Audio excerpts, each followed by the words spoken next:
bureaucracy that's being created. That rent board, it's like Berkeley. Welcome to the BTS Presents show.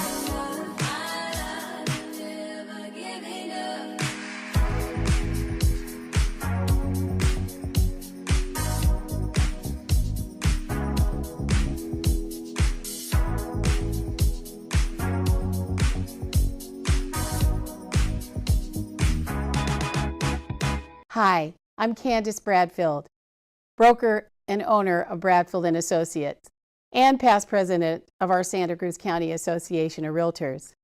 I want to thank you for joining BTS Presents. We're going to be talking about the Santa Cruz County and Silicon Valley real estate. Welcome back to BTS Presents. I'm host Datta Khalsa, and I have with me a panel of property owners here to discuss the housing provider's perspective on the current rent control ordinance and the general high cost of housing here in Santa Cruz. Thanks, gentlemen, for joining us. On the far right, I have Darius Mohsenin. He's a longtime housing provider, not only in Santa Cruz, but in the greater Monterey Bay area. To his left, Ken Carlson, who I've probably known the longest on this panel. Ken largely, I think nickname was Low Rent Ken at one point, but very much an unconventional landlord, one who off the record has said sometimes doesn't even look at a housing application, but has a more humanist, I'd say, vision and a worldview than you would ever expect. And then we have Peter Cook, fellow real estate broker and housing provider. Thank you, gentlemen, all for joining us. And I guess we'll start with Darius. Do you want to speak a little bit as to what do you personally feel like the current rent control ordinance being proposed is going to do if it passes? Well, there's three. I look at the rent control ordinance as having three teeth to it, or two prongs, whatever. One is the rent control itself, the 2% limit on raising rents. That's actually the least of my concerns as a landlord. I don't believe, but it will certainly disincentivize me from replacing old aluminum windows with double pane vinyl like I've been doing in all my properties. Certainly some of the burden of repairs that I've taken upon myself, like disposals. A clogged disposal is always a tenant problem. They put a spoon down there and so forth. I always replace them free of charge, no charge to the tenant and so forth. You know what? Next, I'll probably say, look, call a plumber, or I'll do it, but it's going to be a $200 charge. Things like that, and it alters the landlord-tenant relationship. I've got very, very good relationships with my tenants. I'm very unconventional, like Ken. I like to say that I've got about 120 tenants. 25% of them are my adult children. I know a little too much about them and too much of their lives and so forth, but that's kind of how I kind of conduct my business. Well, and I have another property owner who measures wealth in terms of number of toilets that you own. And I think that kind of puts it in perspective, because it's not all glamour and glory. It's and number one. My friends joke about how many times I touch a toilet a week, and I do a lot of my own repairs and so forth. But anyway, getting back to the other prongs. Let's go back to the prongs. Yeah, the second then is the eviction controls that it proposes, and they're probably the most restrictive, draconian of any rent control ordinance proposed in California, if not the country. It literally transfers, it does a lot to transfer the power of the property ownership and control, so to speak, from the landlord, property owner, housing provider, to the tenant. And then the third one is just the bureaucracy it proposes to manage this rent control ordinance, with an elected rent board that's paid, that's staffed. There's going to be an enormous amount of record keeping in terms of comings and goings. Landlords have to provide this board, this new bureaucracy, all notices, 3-day notices, termination notices, and eviction. It's an enormous amount of extra burden, not just on the housing provider, possibly even the tenant for that matter, but also for our city government, which is, guess what? So in the middle of a fiscal crisis right now. I think I heard. And we're $5 million in the hole right now. Well, I think and growing. 58% of the budget is spent on pensions. Correct. So I mean, they're already on a shoestring. So yeah, definitely raises some concerns in terms of that. Ken, do you have care to join in on the conversation? Sure. Yeah. I mean, I think that the situation is that rents, okay, so they limit the rent increase to 2% a year. You think, okay, well, it's okay. I've got my mortgages paid down. I keep my places in pretty good shape. So immediately I'm okay. But what about as the years go by? So first of all, the rent control board, I have to pay their salaries. That comes out of my profit. And they can't even increase the expenses by the inflation rate. It's 80% of the inflation rate. I mean, how about if Trader Joe? 80%? So yeah. So it's basically in 5 years, the inflation rate's doubled you. Yeah, and look at your expenses. Look at your utility costs. Water, as the Santa Cruz municipal utilities have been going up at least 8-10% a year. Construction materials at San Lorenzo Lumber and Home Depot, and that's gone up at least 7%, I read, in the last 10 years. I mean, it's going up like crazy, and we're supposed to be holding the costs down. Well, where's all those expenses going to come? They're going to come out of our pocket till one day I say, well, wait a minute, I'm not making enough. I was making enough, but now I'm not. So then what do you do? So the only thing I can do is say, I'm over this. I'm sick of this. I'm going to sell. I'm got a few years on me. I'm like, who needs this? I'm going to sell. And a lot of the rent control people say, oh, that's great. You'll have to sell a little cheaper because you can't get as high a rent. You can't justify the price. And they're thinking that's so good for them. Well, yeah, what, $1 million house goes for $950 or something, $900? It's not affordable housing. What's going to happen? The new investor is going to come along and say, how can you buy this place? You can't even hardly pay your payments and your taxes. You can't even begin to pay your mortgage. No profit. Why would they even buy? What's going to happen is it's not going to sell to an investor. It's going to sell to some rich Silicon Valley people who are going to use it as second homes. Or two software people are going to get together, buy a duplex or a triplex. And they say, the hell with this. We're going to move in these units. And so what's going to happen is you're going to gentrify the community faster than you would if you didn't pass rent control. You're going to gentrify because only the rich can buy the new properties, including the investment properties. Well, I think we saw a pattern of that in 1980 when rent control passed in Berkeley, Oakland, and San Francisco. It was reeled in later, about 15 years later, by Costa-Hawkins, as they saw basically tenants being run out of neighborhoods in mass quantities. And as I understand it, the ordinance is about 33 pages. What I reviewed of the ordinance actually states that if you're going to withdraw it from the rental market, you have to certify that it's going to be withdrawn for 10 years. Otherwise, the tenant can move back in at the same rents that they were at, the last rents they were paying, regardless of if you've put $100,000, $200,000, whatever into the place. And meanwhile, the cost of food's gone up, everything else has gone up, but not your rent. Right. Well, they're saying, okay, so you're certifying it's going to be taken off the market for 10 years. I'm wondering, where's that tenant going to stay for the next 10 years? So, Peter, you've been recently approached with the concept of somebody who wanted to put up their apartment complex as TICs. Do you want to speak a little bit to that? Well, what's going to happen, especially with people that have properties where they're going to be stuck with low rent, maybe they've been trying to be a good landlord and keep the rent reasonable for their tenant, and if this initiative passes, they're going to be stuck where they're out of rent that doesn't justify owning the property anymore. And if there's unforeseen repairs or some life change for them, they're not able to raise the rent. They're going to have to sell. And one thing that people are going to do is sell properties as tenants in common, especially the multi-residential property where, if there's 8 or 10 or 12 units, they'll instead sell those off to become owner occupied. That may help in the short term for people becoming owners, but the long-term effect is going to be that the percent of rentals goes down and the overall number of rentals goes down significantly in our city. And this happened in San Francisco. I mean, a TIC wasn't even a thing until 1980 came around, and there were over 10,000 of these, as I understand it, that were created between about 1980 and 1995 until Costa-Hawkins was established that said, wait a second, nobody's building any new housing, and then they started attracting developers back to do that. So it seems like, particularly with Costa-Hawkins going away, that even post-1995 apartments they'd probably be the best candidates for this because they're the most desirable. So those are your first candidates to be a TIC, essentially an unofficial condominium bought by a TIC group. So, and you were actually approached by a client this week, you Oh said? yeah, he wanted to look into what his units would be worth individually to sell them off. He has 12 units down in the beach flats, and right now he has relatively low income tenants in there. And the service he's providing is important for all the businesses in town to have workers there, and for those people to have good housing that's at least somewhat affordable. When those become TICs, or if those do, then those are 12 less rental units in the city.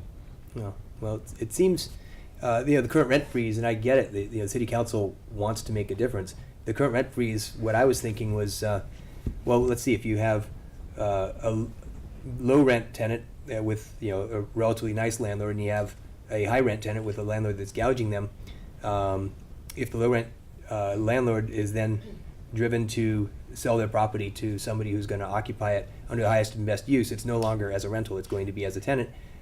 If you had $500 on this one and $1,000 on that one, your average rent at that point was $750. Once you take the $500 out of the equation, your average rent is now $1,000. And we've seen, actually, San Francisco and New York, the first two cities in the country that passed rent control, actually have the highest rents statistically, and also some of the highest homeless populations. I think New York City has 70,000 nightly residents in their shelters. I mean, this is a huge problem, and they're struggling with ways to address it. All the responsible ways I've seen were centered around providing housing. So, I mean, speaking as a property owner, what kind of housing programs could you envision that might address this in a more proactive way than the rent control, which seems to be a great idea, but unfortunately a misguided one? I got simple. I have one word: JDU, Junior Accessory Dwelling Unit. Mm-hmm. This is it's becoming very popular in North Bay counties, Marin, Sonoma, so forth, particularly with the fires that they've had. The JDU is it's a real term, it's a real program, or it's a real entity. It's a thing. It's a thing. Okay. And basically, where it allows development of an accessory dwelling unit within the existing footprint of someone's home. So take a 3-bedroom, 2-bath house that has, with some empty nesters, they can convert one of the bedrooms into a legal, the operative term is legal unit, Or the garage, too. or the garage. Again, existing footprint, not adding something in the backyard.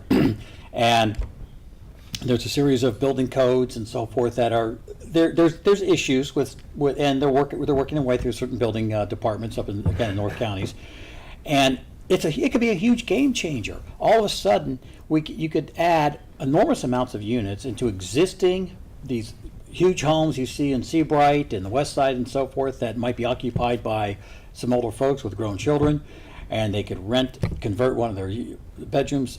And guess what? It's going to be affordable. After all, it's just a bedroom, essentially, like a studio. So you're looking at sub $1,300 a month housing, which is exactly what we need.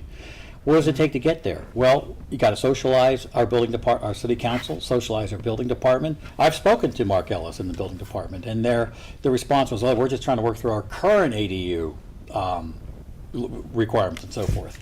And there are some legitimate issues of safety concerning, a kitchen. They talk because how do you do a kitchen in a JDU? You have the hot plate. There's these 120-volt hot plates. Not to get into all these details, but the devil is in the detail on these things, and there is a concern about them. But hey, look, desperate times, and we're in desperate times. We all agree. Yeah. Demand novel and maybe desperate solutions. And those programs, I think, and that's to me, that's low-hanging fruit. The junior accessory dwelling unit. And are those programs being put forth with reduced fees to incentivize owners? Definitely reduced fees. I think the fees are low. You're not adding foundation and footprint area That on your. doesn't stop them from trying to charge anyway. They will charge. Look, the building guy's got to get paid. The planner's got to get paid. Right. Come on, Very right? reasonable. And yeah, it's reasonable. It's in the single-digit thousands of dollars, not the tens of thousands of dollars. Yeah. Well, shifting over, Ken, I think we had discussed a little bit of concern about this seven-panel rent control board. Yeah. That's, as I understand it, not going to be staffed by just volunteers. It's going to be paid attorneys, administrators. So costs of other, millions of dollars are being spent on these things, and I think it's largely going to propose to be funded by the property owner. But even what they forget too is the pensions. What about the pensions for you mentioned that for these people that are elected on the rent control board, they're going to have health benefits and retirement benefits and sick leave and this and that, the other thing, and it's going to go beyond what they can charge the landlord because it'll be a big number. So it'll start coming out of the general fund, and that money is just bureaucracy. You're just creating this major bureaucracy. You're going to, like Darius said, landlords are going to have to send the city the names of the tenants. Do the tenants really want their names, in the city record and registers? And then every notice you send, you got to send to them. And then it's just this crazy time. It's going to burn our time, make us make less money, and then it's just government. You're creating jobs for people and creating nothing. It's like what Darius said. I mean, if it's $3 million a year, you could build a lot of housing with that. That's a decent amount of housing. You could build a couple of complexes every couple of years. They're all geared towards low income. Well, and just keep them that way. Yeah, sure. Darius. Maybe the elephant in the room, or maybe we don't even see the elephant in the room when it comes to this whole rent control ordinance, is it applies to pre-1995 non-Costa-Hawkins eligible housing. And if you start peeling away the numbers, and this is from Tony Condotti, our city attorney, it only applies to 23% of the rentals in Santa Cruz. If you go through those numbers, it's like 5,000 people, 5,000 units. So all of this bureaucracy and all of this, disincentives to development for 5,000 people, that was the size of my high school in central Pennsylvania. And there's 75% of the other folks, or 77% using his numbers, don't get protected by this ordinance. So would you, as a major property owner, be more in support of funding through tax initiatives a program for providing that kind of a housing? I mean, there's talk. I was reading a Fast Company article, and they were talking about some radical ideas. Limited equity co-ops, community land trusts, tenement syndicates, these kinds of things that essentially set the value so that profit can't be made off it, and you have co-ops or groups of tenement groups that can then have access to this housing and rotate through it. It costs money to make these things, but they're also exploring ways of making them in a low cost way. Would you support something like that? I would support. Yeah, there's a lot of novel ideas. Yes, again, devil's in the details. One thing I would also support is, look, let's all face it. Anybody owns property in Santa Cruz is going to appreciate over time. That's just, that's as solid as the sun's going to rise tomorrow. So we have, and that's what all the rent control advocates say. Oh, you've got this big and profit and equity growth and so forth. True, and I would actually be, and this might go against my colleagues here, a parcel tax every year of whatever, name a number, $100, $200, that goes into a real affordable housing fund that is used like Section 8 to subsidize the butchers and the bakers and the candlestick makers of this town. So you get a rent increase. You go to this streamlined board, okay, hopefully. It's like, I only make this much money. I qualify as moderate or low income or extremely low income, and my rent went up $200. How can I tap this fund? Right. Well, rather than pay the rent control board, why not pay into a fund that actually builds housing? Right. So it's Section 8, but on a local. It's like Section 8, but a local level. So how long is the waiting list on Section 8 right now? Unfortunately, it's 6 to 8 years. 6 to 8 years. Right. So that seems to me to be more the crisis.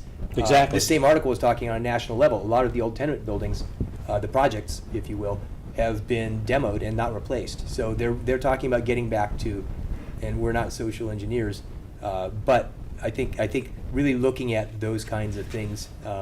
Peter, you usually have an opinion on most things. What's your take on this?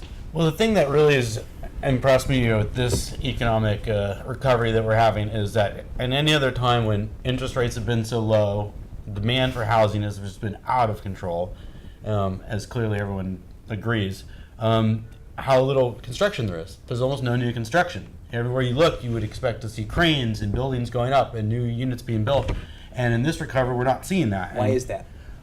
I think the obvious reason is because the bureaucracy is so tough to get through that it's really, really hard to even bring one new unit of housing to the market. And well, I know in Soquel Creek Water District, for example, one water meter hookup is $50,000. Wow. So if you're trying Wow. to build a 10-plex, if you were trying to, and they're actually on an accessory dwelling unit, if you add an accessory dwelling unit to your house, they're going to charge you a water meter cost. So that's $50,000 right out the door, right there. That doesn't seem like an incentive. That's obviously the county, not the city, but So you speak it's of some of this. It's a statewide problem. Even just with the new uniform building code, they added a huge amount of new things that you have to do in order to provide each new unit of housing. And now we are creating housing that is, it's superior to housing you can find anywhere else in the world, but it's at what cost? And right now what we're seeing is that when you require so many different things to provide this ultra superior housing, what happens is no one can afford it, and no one can afford to build any of it and make money doing it. And so as a result, there isn't new units coming on the market, and now we're starting to see, because the prices have gotten so incredibly high, that there is actually in the pipeline in the city of Santa Cruz a lot of new housing that's going to be built. But maybe not when people are doing things like this rent control initiative that are scaring people that are putting a huge amount of investment into providing new housing, and they think, if I'm going to go through all this effort and at the end I'm not going to make any money, maybe I shouldn't do it. And I've had clients that are looking to do development projects in Santa Cruz walking away from the city. They're going to go invest somewhere else. Where else? Where are you hearing? Well, I mean, even as far as Scotts Valley, and you're in a way safer climate where you know that they're not going to, they're going to welcome you doing construction there and providing new units. Yeah, well, it's an interesting statistic. I mean, I track the statistics, the rents, and they cite in the ordinance, I think, in the preamble for the ordinance, how the increase has been up to 28%, and they cite a 2-bedroom, 1-bath house. They didn't talk about the overall average, but during that same amount of time, the median housing price has actually outstripped the increase in rents, and so I think there's a kind of don't care attitude as far as, well, who cares if that's gone up? We're more concerned about the rents. But again, it seems to come back to if you're not creating new places for tenants to occupy, and the tenants who have the low cost housing, they're just going to stay there. And then whereas somebody else, it's not creating anything new. So have you heard stories from other cities in terms of where rent control passed? A lot of times I'll hear from the housing the rent control advocates. Well, you're talking about hypotheticals. Things in the future. Do you have any examples that you've heard of as far as what's happened in other cities? And I grew up in San Francisco, and I see there that everybody stays in their place. If their family gets bigger, they jam in more.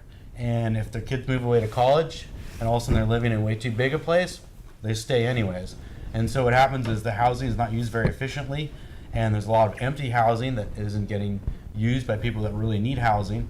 And Empty? Why empty? Well, because if you used to have a bunch of kids living in a unit, and then your kids go away, and now you have just a couple, and you're living in a 3-bedroom place still, and you don't need the extra rooms, you don't need the extra space, but you're rent controlled in. There's people out on the street that could use that. They could use it, but they're not going to get it. And so what happens is that it's really inefficient use of the housing, and then the new people coming in, because the rent control has seized up the market, there is no housing for the new people, which is why they get these statistics with the rent going up so much. It's because the statistics are only measuring the rental units that are turning over, not the units that are staying flat. And so as a result, lifers, so to speak. yeah. And the other two things is there's no means testing to the people that are staying in these units. Some of them have become wealthy themselves, and they're not going to move. Like New York has the best example of that. The mayor Ed Koch was living in a rent-controlled apartment, and I think Cyndi Lauper is living in a rent-controlled apartment. Awesome. I mean, these super wealthy people are getting these freebies from the landlord. It's not helping the people we're trying to help. You help the people by building the housing, and the landlords would pitch in to do that. And then the other thing that also causes the housing problem is people are saying, well, why would I rent my house? I don't want to deal with this rent control board. And San Francisco has hundreds of empty units. And then the other thing, what if you're with this new rule, you can't ever move your tenants out? If in Santa Cruz, you're a professor, you want to go overseas for 2 years, you can't you can't rent your house and come back and ask the tenants to leave. You can't do a year lease. Because the end of the lease isn't the end of the lease. The end of the lease doesn't exist anymore. And then Yeah. there's some unintended consequences about this too, and that is, imagine a tenant in a single-family home, 3 or 4 bedroom home, and he's protected with 2%, well, maybe, he's protected from eviction by what we're just talking about. He's going to become, what's stopping him from becoming a sub-landlord? We talk about sub-tenants. How about he'll be the sub-landlord? He's going to start renting out rooms at market rate, right. which the landlord won't benefit from. And does the rent ordinance cover that? Does the rent control board, will they know about that? How is that abuse going to be covered? I mean, you I've could heard of create an places- entire cottage industry. Well, there is. In San Francisco, I've heard there are tenants who literally, they make a good profit on the backs of their roommates Exactly. and live for free while the landlord's paying the taxes. And so- this ordinance is it just provides the runway for that to happen. Yeah. Well, I'm always amazed how quickly 25 minutes goes by. We could talk forever, but you probably wouldn't appreciate that. But I think this discussion and many more need to happen, and I'm glad that they are happening. And I think the big key is just educating the voters on what the consequences might be. So while something might sound like a good idea, really think about what the consequences are. And it's not hypothetical in the future. We do have examples of other towns that have done this. So like any good voter, let's do our homework. And thank you all for joining me. Thank you. Thank you for joining us. And we'll hope to see you on the next show.